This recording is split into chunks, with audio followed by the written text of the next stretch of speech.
Do not underestimate the importance of Incoterms. It can cost you a lot of money. Welcome. In this video, we'll explore why understanding Incoterms isn't just a technical detail. It's a key part of protecting your business in international trade. Why Incoterms matter. If you're involved in international sales, shipping, or managing a business that exports or imports, Incoterms affect you more than you might think. They define who pays for what, who's responsible when things go wrong, and when risk shifts from seller to buyer. And when these terms are misunderstood, it costs money, a lot of it. Who should care? You don't have to be a shipping expert. But if you're making deals or leading a team that handles international trade, you need to make sure the right people are trained and that you understand at least the basics. Too often, companies skip training and pay the price later. Who needs to know this? You might be wondering, who actually needs to understand Incoterms? The answer is anyone involved in international trade decisions. That includes business owners making strategic choices, sales professionals negotiating terms, logistics coordinators managing the flow of goods, and export/import clerks handling documentation and customs. Even if these individuals don't need to memorize every rule, they do need to understand the basics because each role touches critical parts of the trade process. A misunderstanding at any point can lead to delays, disputes, or even legal trouble. The takeaway: not everyone needs to be an expert, but the people responsible for quoting, shipping, or signing contracts absolutely need proper training. When used correctly and in line with ICC standards, Incoterms reduce friction, clarify responsibility, and make international trade more predictable and secure. What Incoterms do? Incoterms are international rules created by the ICC that explain how goods move across borders, who takes care of transport, insurance, customs, and risk. They make contracts clearer, prevent disputes, and save time and money when used properly. Misconceptions about Incoterms.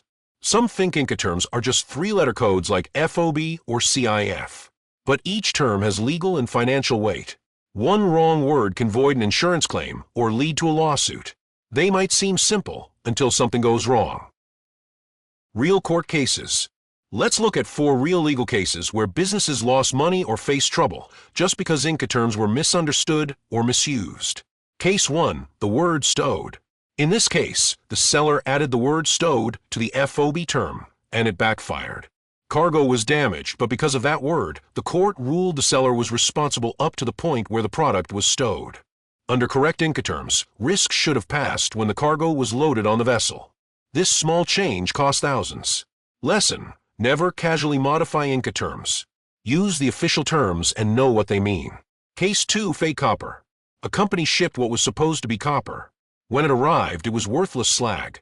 The insurance didn't pay. No actual goods had been shipped. Lesson: insurance only applies when real goods are shipped. Always confirm what's being shipped and how it's covered. Case 3. CIF confusion. A buyer in the United States sued a German seller after goods were damaged in transit. But the CIF term meant the risk passed to the buyer at the port of shipment. The seller won because they followed the correct Incoterm. Lesson: CIF includes insurance, but risk still transfers at shipment. Know what each term covers and doesn't. Case 4. FCA and jurisdiction. Parties used FCA but didn't specify where the goods were delivered. This led to a legal dispute over court jurisdiction. The court said, if you don't define it clearly, we can't help you.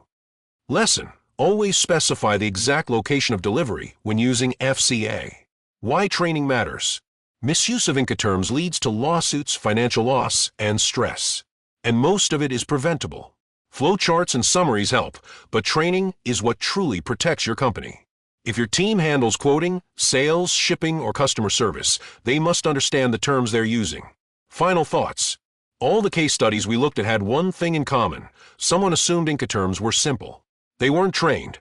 They didn't ask questions. And they paid the price. Incoterms protect everyone involved if used correctly. Define every term clearly. Ask questions. Don't leave anything to chance. Your next step. If you're in sales or management, ensure your international trade team receives proper Incoterms training. And if you're making deals, take time to understand the basics, not just summaries.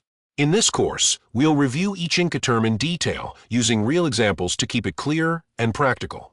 Misuse can result in delays, unexpected costs, or even lawsuits. So, make sure the right people in your organization are up to speed.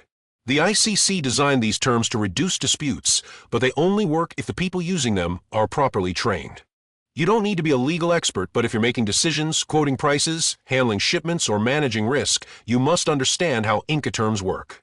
If you're a business owner, sales professional, logistics coordinator, or an export/import clerk, this concerns you directly. Take a break, make coffee, and relax. We follow up with a discussion between two experts to make it easier to understand.